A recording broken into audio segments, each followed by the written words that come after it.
અભય થઈને નિષ્પક્ષતાથી નિરપેક્ષ રીતે વાસ્તવિકતાનો અરીસો રૂપી સચોટ માહિતી લાવતો સત્યની સાથે અભય ટાઈમ્સ।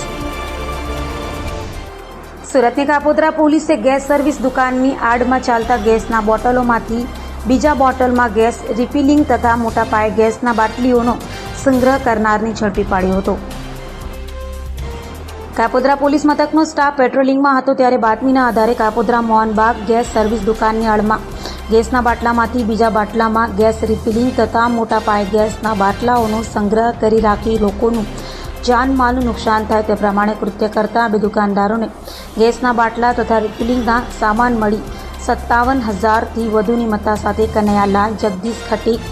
અને ઈશ્વરલાલ બાબુભાઈ પુરોહિતને ઝડપી પાડી કાયદેસરની કાર્યવાહી હાથ ધરી હતી। સુરત શહેરમાં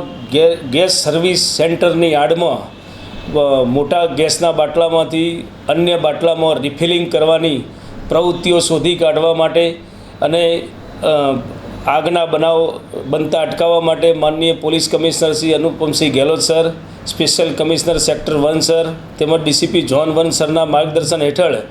કાપોદ્રા પોલીસને 2 ઈસમોને